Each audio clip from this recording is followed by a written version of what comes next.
नमस्कार, आप सभी का स्वागत है। मैं हूं नमन परसाई और आज हम पढ़ने वाले हैं मध्य प्रदेश का सामान्य ज्ञान के अंतर्गत मृदा, सॉइल, मध्य प्रदेश की मिट्टियां या सॉइल्स ऑफ एमपी। ठीक, टॉपिक इंपॉर्टेंट है। इसके पहले की वीडियो में हमने पढ़ा था मध्य प्रदेश का भौगोलिक विभाजन, यानी हमने एमपी का जो भौतिक स्वरूप है उसको समझने का प्रयास किया था। कौन सा पर्वत कहाँ पर है, कौन सा पहाड़ की लोकेशन कहाँ पर है, कौन सा पठार कहाँ पर है और कौन सी नदी किसके मध्य बहती है, उसकी दिशा क्या है, सारी बातें।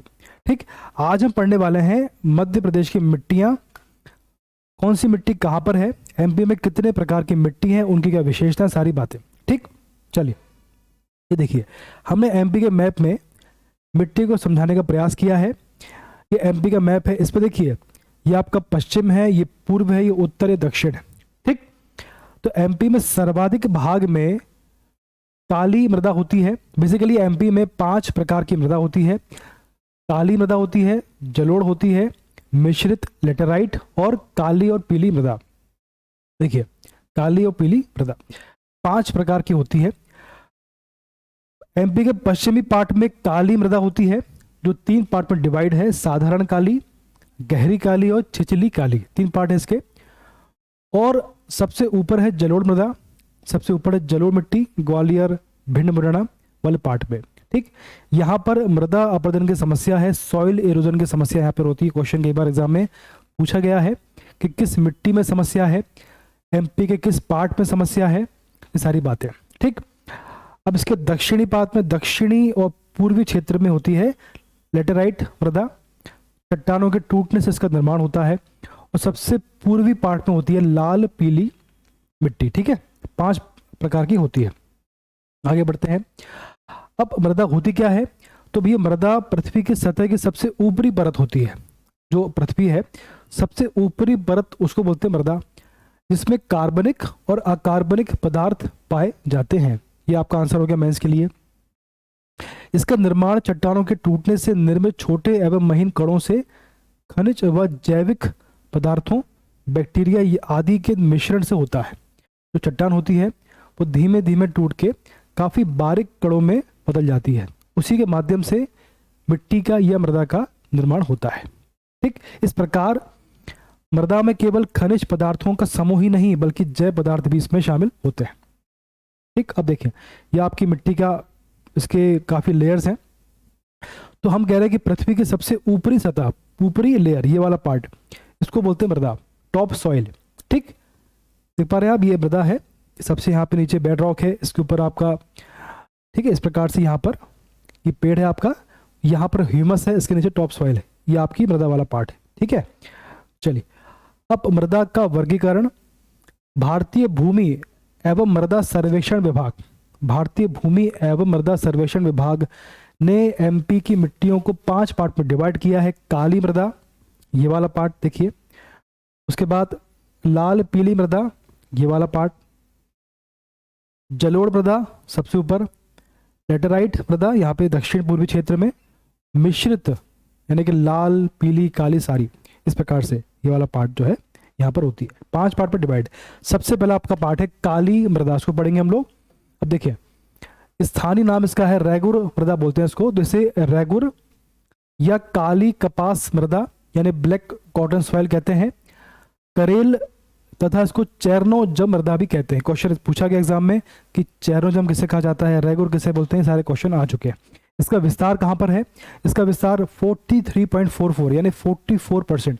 एमपी में सर्वाधिक कौन सी मृदा होती है, तो वो होती है काली मृदा, ब्लैक सॉइल, जो मालवा के पठार में, उत्तर पूर्वी क्षेत्र में, उत्तर पश्चिमी क्षेत्र में, नर्मदा घाटी इसके नीचे, विंध्याचल एवं सतपुड़ा घाटियों में स्थित छिंदवाड़ा, सिवनी, बैतूल, सारे दक्षिणी जिले हैं।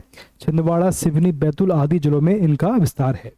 उत्तर पश्चिम में है मालवा, उसके पूर्व में है आपकी विंध्याचल श्रेणी, उसके नीचे है आपकी नर्मदा सोन घाटी, उसके नीचे है सतपुड़ा। ठीक, तो मालवा के पठार में है, नर्मदा घाटी में, विंध्याचल में, सतपुड़ा, इन चारों क्षेत्र में ये आपको मिलेगी।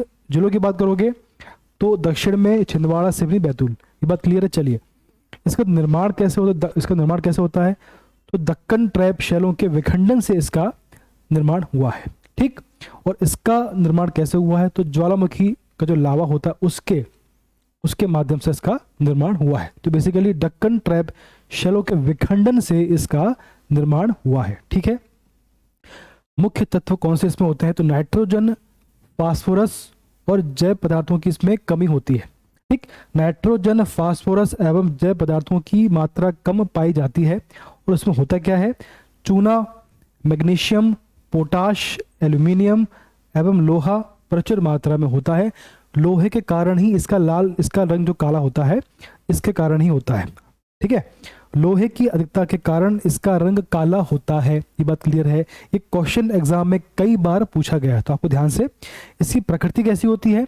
इसका जो पीएच मान होता है वो 7.5 से लेकर 8.6 होता है, जो कि 7 से ऊपर है। इसलिए इसका पीएच मान 7 से ऊपर है, इसलिए इसकी प्रकृति क्षारीय होती है, एल्कलाइन होती है। ये बात क्लियर है।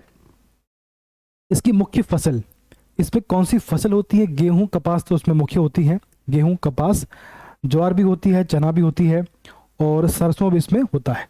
इस प्रकार से ये फसल इसमें होती है। ठीक है, चलिए अब मैंने आपसे कहा था कि जो काली मृदा है इसके 3 पार्ट होते हैं। पहला है गहरी काली मिट्टी, साधारण काली मिट्टी, छिछली। सबसे अधिक साधारण काली होती है, 37% ही होती है। इसके बाद छिछली काली होती है 7.1, सबसे कम होती है गहरी काली। ये क्वेश्चन बनेगा आपसे। सर्वाधिक होती है काली मृदा एमपी में, और उसमें भी अगर आप डीप जाएंगे तो सबसे ज़्यादा होती है साधारण काली। तो गहरी काली जो है 3.5% होती है। यह मिट्टी प्रमुख रूप से नर्मदा घाटी, मालवा तथा सतपुड़ा के पश्चिमी पार्ट में होती है। ठीक, जो आपका मालवा क्षेत्र है और जो आपकी नर्मदा घाटी है, इसके नीचे वाला पार्ट मालवा के, और सबसे नीचे सतपुड़ा, इनके पश्चिमी पार्ट में ये मिलेगी आपको। इसका विस्तार एमपी में 3.5% में है।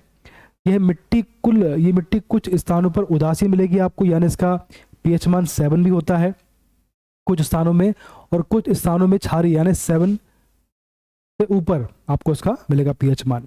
ठीक, साधारण काली जो सर्वाधिक मात्रा में होती है काली में से, ये मिट्टी प्रमुख रूप से मालवा के पठार का संपूर्ण उत्तरी पार्ट तथा निमाड़ यानी खंडवा, खरगोन, निवाड़ के कुछ क्षेत्रों में मिलेगी आपको ये। ठीक, 37% सबसे ज्यादा होती है। इस मिट्टी का रंग भूरा अथवा हल्का काला मिलेगा आपको। ठीक है, हल्का भूरा, रंग भूरा अथवा हल्का काला इसका रंग होता है। छिछली काली जो कि सेकंड नंबर पर आती है, इस मिट्टी का विस्तार प्रमुख रूप से सतपुड़ा पर्वत श्रृंखला, एमपी का सबसे नीचे वाला पार्ट होता है। सबसे नीचे वाला जो पार्ट है, क्षेत्र है सतपुड़ा पर्वत श्रेणी, वहीं इसका विस्तार है। और यह मिट्टी गेहूं, चावल और कपास के लिए उपयुक्त है। बेसिकली गेहूं, कपास के लिए मुख्य रूप से ये उपयुक्त है। आगे है जलोढ़ मृदा। जब नदी बहती है तो अपने साथ में कुछ अवसाद जैसे कंकड़ पत्थर, जो अपने कंकड़ पत्थर होते हैं, जो भी अवसाद, तो नदी बहती है अपने साथ में अवसाद साथ में बहाकर लाती है, और उन्हीं के जमाव से इस टाइप की मृदा का, जलोढ़ मृदा का निर्माण होता है। ठीक, दोमट मृदा भी कहते हैं इसको।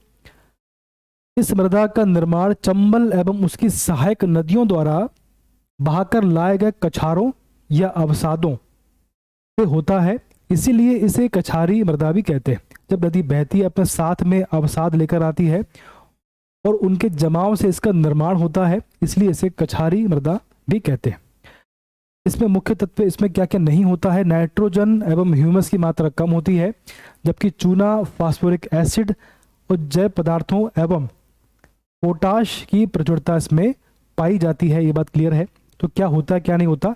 अब इसकी प्रकृति कैसी होती है? देखिए, उदासीन होता है ये। इसका पीएच मान 7 होता है, तो इसका पीएच मान, चूंकि इसका पीएच मान 7 है, इसलिए इसकी प्रकृति उदासीन टाइप की होती है। क्वेश्चन पूछते हैं कि जो जलोढ़ मृदा होती है, उसकी प्रकृति कैसी होती है, क्वेश्चन पूछा गया है। ठीक है, उर्वरता की बात करें तो एमपी में जितनी भी मिट्टी पाई जाती है उसमें सर्वाधिक उर्वर मिट्टी अगर कोई है तो यही है। ये बात क्लियर है। सर्वाधिक उपजाऊ के कारण यह मृदा खाद्यान्न उत्पादन की दृष्टि से सबसे उपयोगी है। क्षेत्रफल की बात करेंगे तो 3.35 मिलियन हेक्टेयर, यानी लगभग 7.57% में ये मिलेगी आपको एमपी में। इसके बाद देखें इसका विस्तार कहाँ पर है। तो इसका विस्तार एमपी के ऊपरी जो उत्तरी राज्य है, उन उत्तरी जिले हैं, वहाँ इसका विस्तार है। तो एमपी के राज्य में, एमपी के उत्तर पश्चिमी भाग में इसका विस्तार है, जैसे भिंड, मुरैना, ग्वालियर, श्योपुर, यहाँ विस्तार है। यहाँ की मुख्य फसल कौन सी है? यहाँ की मुख्य फसल सरसों है, जौ है, राई है, गेहूं। अगर आप गेहूं चना तो ठीक है, सरसों राई यहाँ की मुख्य फसल है। चलिए आगे देखते हैं। अब यहाँ पर जलोढ़ मृदा क्षेत्र में मृदा अपरदन यानी सॉइल इरोजन की समस्या काफ़ी ज़्यादा है। ठीक है, तो क्वेश्चन बनता है कि सॉइल इरोजन या मृदा अपरदन की समस्या कहाँ पर है? तो एमपी के उत्तर पश्चिम क्षेत्र में है, ग्वालियर, भिंड, मुरैना वाले पार्ट में। ठीक, और कौन सी मृदा में होती है? तो आंसर आपका है जलोढ़ मृदा में। ठीक, चलिए अभी होती क्या है, क्वेश्चन है कि मृदा अपरदन होता क्या है, कि क्वेश्चन आपको मेंस में आता है एमपीपीएससी।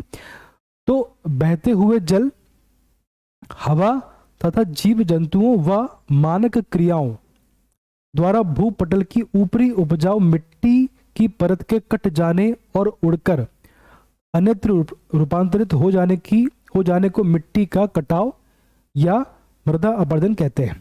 ठीक, जीव जंतु हवा जल के कारण जब पृथ्वी की ऊपरी सतह अपने स्थान से हट जाती है तो उसे मृदा का कटाव या मृदा अपरदन कहते हैं। सिंपल भाषा में कॉन्सेप्ट तो यही है। ठीक, अब मृदा अपरदन को रेंगती हुई मृत्यु, ठीक है, मृदा अपरदन को रेंगती हुई मृत्यु, क्रीपिंग डेथ भी कहा जाता है। ये क्वेश्चन पूछा गया है कि क्रीपिंग डेथ या रेंगती हुई मृत्यु किसे कहा जाता है? तो उसको बोलते हैं मृदा अपरदन को। मध्य प्रदेश में चंबल नदी का अपवाद क्षेत्र अर्थात भिंड, श्योपुर, मुरैना, ग्वालियर आदि क्षेत्र में अपरदन से सर्वाधिक प्रभावित क्षेत्र है। क्वेश्चन पूछा गया है कि सॉइल इरोजन किस नदी के कारण होता है, किस क्षेत्र में होता है और किस मिट्टी में होता है। तो तीनों के आंसर आपको मिल चुके हैं। अब देखें इसके कारण क्या है। भूमि कटाव रोकने में महत्वपूर्ण जो वन होते हैं उनका अभाव है, और जो वनस्पति होती है उन दोनों का अभाव है। यानी वन और वनस्पति जो उनके लिए उपयोगी हैं, जो कटाव को रोकते हैं, जो आपकी मृदा अपरदन को रोकते हैं, वो दोनों का यहाँ पर अभाव है, दोनों कम मात्रा में है। भूमि पठारी है, पहाड़ी और ढलवा है, अतः तेज बारिश की भूमि कटाव को जन्म देती है। यहाँ पर बारिश का पानी ठहर ही नहीं पाता, सारा पानी बह जाता है, तो उससे भी समस्या उत्पन्न होती है। कठोर चट्टान का अभाव है, चट्टान कठोर नहीं है, इसलिए यहाँ का पानी सारा बह जाता है। उपाय देखें आप, उसका उपाय क्या है। सबसे पहला उपाय है वृक्षारोपण। वृक्षारोपण करेंगे, मिट्टी को बांधने में काफ़ी हेल्प मिलेगी। जो पेड़ होता है वो मिट्टी को बांधता है, ठीक है, उससे जो मिट्टी का कटाव होता है वो कम होता है। ठीक, वेदिकाओं का निर्माण एवं गड्ढों का निर्माण करना। गड्ढों का निर्माण करना जिससे पानी वहाँ भरे, जो नालियों के माध्यम से पानी का सप्लाई हो पाए। और बीहड़ क्षेत्रों का समतलीकरण करके मिट्टी को एकजुट रखने के उपाय जैसे बंधीकरण, अनुकूल पौधारोपण। देखिए ये जो क्षेत्र है ये आपका है बीहड़, चंबल क्षेत्र में होता है। ये डाकुओं के लिए काफी फेमस है। ये देखें चंबल नदी बहती है, तो चंबल नदी के बहने से यहाँ पर इस क्षेत्र में कुछ ऐसे भूमि में ऐसे कुछ आकृति बन गई है, तो इसको बोलते हैं बीहड़। बीहड़। अब देखिए यहाँ पर देख पा रहे होंगे आप, ये देखिए ये जो क्षेत्र यहाँ देखिए कुछ ऐसी आकृति बन गई है। ये सब जो आकृति बनी है ये नदी के कारण बनी है। जब पानी बहता है तो पानी बहते में अपने साथ में मृदा को आगे लेकर काट को, जैसे पानी बह रहा है तो पानी बहते में अपने साथ में जितनी भी मृदा होती है उसको काट के अपने साथ आगे बढ़ता है। ठीक, तो इसने क्या कि इस पानी जहाँ जो क्षेत्र है, तो जब पानी नदी यहाँ से बहती है तो अपने साथ में यहाँ की जो मिट्टी है उसको काट कर अपने साथ ले जाती है, तो उससे इस प्रकार की जो आकृति का निर्माण होता है वो उसे कहते हैं बीहड़। तो बीच में जो ये आपका ये क्षेत्र है, तो बीच में जो क्षेत्र है तो डाकुओं के छुपने के लिए काफ़ी अच्छा है। ये डाकू यहाँ पे छुपते हैं, इसीलिए जो आपका बीहड़ क्षेत्र है डाकुओं के लिए काफ़ी फेमस है। ठीक, तो नदी के कारण ही इसका जो आकृति इसका निर्माण होता है। ठीक है, तो इसमें कहा गया, इसके उपाय में कहा गया है कि जो क्षेत्र है इसका समतल किया जाए, इसको समतल किया जाए ताकि नदी का बहाव ठीक से हो पाए और उस प्रकार की आकृति का निर्माण ना हो पाए। ठीक है, चलिए आगे बढ़ते हैं। आगे देखें, अब पढ़ते हैं हम लोग लाल पीली मिट्टी। इसका निर्माण कैसे हुआ है? तो लाल पीली मृदा का निर्माण प्राचीन रवेदार और रूपांतरित चट्टानों के अपरदन या इरोजन से हुआ है ना। इसके जो इसके इरोजन से इसका निर्माण हुआ है, इसके काटने छाटने से इसका निर्माण हुआ है। ठीक, इसका विस्तार कैसे, इसका विस्तार कहाँ कहाँ पर है? तो भैया मध्य प्रदेश के कुल क्षेत्रफल के लगभग 36% पार्ट में इसका विस्तार है, और जो मुख्यतः बुंदेलखंड में है, उत्तर पूर्वी क्षेत्र में, बघेलखंड में है, विशेषकर मंडला, बालाघाट, सीधी और शहडोल में इसका विस्तार है। ठीक है ना, उत्तर पूर्वी जो आपका क्षेत्र है वहाँ इसका विस्तार है, और नीचे आपका बालाघाट में भी है, सीधी में भी है, सिंगरौली में भी है, अनूपपुर में भी इसका विस्तार। इसका जो रंग है, तो इसका लाल रंग क्यों होता है? देखो, इसका लाल पीला जो मिट्टी होती है, तो इसका लाल रंग क्यों होता है? तो लोहे के ऑक्सीकरण से इसका लाल रंग होता है, ये बात क्लियर है। और फेरिक ऑक्साइड की जल से क्रिया के कारण इसका रंग पीला होता है, ये बात क्लियर है। तो लाल क्यों होता है? लाल होता है लोहे के ऑक्सीकरण से, और पीला होता है फेरिक ऑक्साइड की जल से क्रिया के कारण। तो लाल पीला करण क्यों होता है, मालूम पड़ गया आपको। मुख्य फसल की बात करें तो धान यहाँ की मुख्य फसल है। यह मृदा धान की कृषि के लिए बहुत ही बढ़िया है, बहुत उपयुक्त है। मुख्य तत्व तो नाइट्रोजन, फास्फोरस एवं ह्यूमस की कमी यहाँ पर होती है। क्वेश्चन आता है कि धान की कृषि किस क्षेत्र में होती है? तो पूर्वी क्षेत्र में होती है। और किस प्रकार की मृदा यहाँ के लिए उपयुक्त है? तो लाल पीली मृदा। और मुख्य फसल यहाँ पे हो गया, मुख्य तत्व हो गया। प्रकृति, इसकी प्रकृति अम्लीय होती है क्योंकि इसका पीएच मान 7 से ऊपर होता है। उर्वरता की बात करें तो यह मृदा अनउर्वर प्रकार की होती है, अनउर्वर बंजर भूमि के रूप में पाई जाती है। मुख्य रूप से ये बंजर होती है, अनउर्वर होती है इस प्रकार की मृदा, और इसी प्रकार की मृदा में चावल की खेती होती है। धान यहाँ पर इसी प्रकार की मिट्टी में होता है। अब अगला है आपका लेटेराइट मृदा। लाल चट्टानों के टूटने, देखिए ये चट्टान दिख रही है आपको, तो लाल चट्टानों के टूटने से ही इस प्रकार की मृदा का निर्माण होता है। बात क्लियर है? लाल चट्टानों के टूटने से। देखें अब स्थानीय नाम क्या है इसका? इसका नाम है भाटा अर्थात पत्थर। ठीक, भाटा बोलते हैं उसको। क्वेश्चन पूछा गया है कि भाटा किस मृदा को बोलते हैं, तो आंसर है लेटेराइट को। इसका विस्तार 4%, 4% पार्ट में इसका विस्तार है। छिंदवाड़ा में मैक्सिमम मिलेगी आपको। क्वेश्चन आता है कि सबसे अधिक यह मृदा कहाँ पाई जाती है, तो इसका आंसर होगा छिंदवाड़ा में। छिंदवाड़ा और बालाघाट जिलों के अधिकांश भूभाग पर इसका विस्तार है। छिंदवाड़ा में मैक्सिमम रूप से मिलेगी आपको ये। इसका निर्माण कैसे होता है? तो लाल चट्टानों की टूटने से निर्मित होती है, इसीलिए इसमें चट्टानों के कण अधिक पाए जाते हैं। मुख्य तत्व की बात करें तो एल्यूमिनियम और पोटाश तथा आयरन इसमें मिलेगा आपको। इसका जो रंग है जंग जैसा लाल रंग मिलेगा आपको इसमें, जंग जैसा लाल इसका रंग होता है। क्यों होता है? आयरन ऑक्साइड के कारण इसका जो कलर होता है वो होता है आयरन ऑक्साइड का। देखो जो भी मृदा है उसका कलर है, तो किस कारण है आपको पता होना चाहिए, क्वेश्चन पूछे जाते हैं। ठीक है, तो आयरन ऑक्साइड के कारण इसका रंग जंग जैसा लाल होता है। आगे है प्रकृति, तो इसकी प्रकृति होती है पीएच मान 7 से अधिक होता है, तो इसकी प्रकृति होती है क्षारीय। ठीक, मुख्य फसल की बात करें तो ज्वार, बाजरा, कोदो, कुटकी जैसी मोटी फसलों व आलू, तिलहन यहाँ पर मिलेंगे आपको। ठीक है ना, ज्वार, बाजरा, तिलहन, आलू इस प्रकार से यहाँ पे खेती होती है।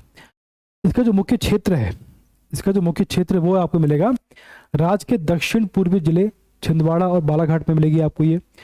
लगभग 70% पार्ट में इसका विस्तार है। लेटेराइट मिट्टी क्षेत्र राज्य का मुख्य मसाला क्षेत्र या मसाला काफी मिलेगा आपको। इसमें रेत, कंकड़, पत्थर बहुतायात मिलेंगे। तो होता क्या है ना कि चट्टान के टूटने से इसका निर्माण होता है, इसलिए आपको इसमें रेत, कंकड़, पत्थर की इसमें मिलते हैं आपको। इसमें यह भवन निर्माण के लिए अति उत्तम मानी जाती है। क्वेश्चन कई बार पूछा गया है कि भवन निर्माण में किस प्रकार की मिट्टी का उपयोग होता है, तो उसका होता है। और किस प्रकार की मिट्टी में कंकड़ पत्थर मिलते हैं, तो उसका आंसर ये है। प्रायः अनुपजाऊ इस प्रकार की मिट्टी, ये मिट्टी जो होती है ये अनुपजाऊ प्रकार की मिट्टी होती है। कैसी होती है? अनुपजाऊ। बात क्लियर? तो कौन सी उपजाऊ है, कौन सी अनुपजाऊ है, कौन सी सर्वाधिक उपजाऊ है, आपको ये पता होना चाहिए। ठीक है, चलिए अगला है आपका मिश्रित लाल एवं काली मिट्टी। इसमें सभी प्रकार की मिट्टी का मिश्रण होता है। आगे बढ़ते हैं। देखिए इसका जो स्थानीय नाम है वो है रेतीली मिट्टी। क्या है? रेतीली मृदा। के नाम से भी जाना जाता है, जो सभी प्रकार की मिट्टियों का मिश्रण है। मैंने कहा अभी आपसे इसका निर्माण कैसे होता है, तो इसका यह मृदा नीस व ग्रेनाइट चट्टानों के विखंडन से निर्मित हुई है, इनके टूटने से इसका निर्माण हुआ है। मुख्य तत्व नाइट्रोजन, फास्फोरस तथा कार्बनिक पदार्थों की कमी होती है इसमें, इस सब में कम मिलेगा आपको। नाइट्रोजन और फास्फोरस सब में, एमपी की जो मिट्टी होती है सभी में नाइट्रोजन फास्फोरस कम मिलेगा आपको। ठीक, उर्वरता की बात करें तो उर्वरता शक्ति इसमें कम होती है, काफ़ी कम होती है। क्षेत्र की बात करें तो 8.11 मिलियन हेक्टेयर, जो कि 18.30% के आसपास होता है। ठीक है, तो एमपी में 18%, 18.5% में इसका विस्तार है। अब देखिए जिले की बात करें तो मंडला, यानी एमपी का जो दक्षिण पूर्वी क्षेत्र है, मंडला, डिंडोरी, बालाघाट, रीवा, सतना, पन्ना, छतरपुर ऊपर भी मिलेगी आपको उत्तर पूर्वी क्षेत्र में, टीकमगढ़, शिवपुरी, गुना आदि जिलों में इसका विस्तार है। इसकी जो मुख्य फसल है वो कौन सी देखें, मोटे अनाज जैसे ज्वार, बाजरा, मक्का यहाँ पर होता है। ठीक है, इस प्रकार की कृषि यहाँ पर, इस प्रकार की जो ज्वार, मक्का और बाजरा, इस प्रकार के आपको फसल यहाँ मिलेगी। ठीक, इस प्रकार से हमने आज एमपी की मिट्टी को, एमपी की मृदा को पढ़ लिया है। मुझे उम्मीद है कि आपको समझ में आया होगा। इसके बाद एमपी का जो अगला टॉपिक है जलवायु हम पढ़ने वाले हैं, या जो भी टॉपिक होगा उसको हम पढ़ेंगे। इसी प्रकार से अगला वीडियो बहुत जल्दी आने वाला, तभी आप सभी स्वस्थ रहें, खुश रहें। धन्यवाद।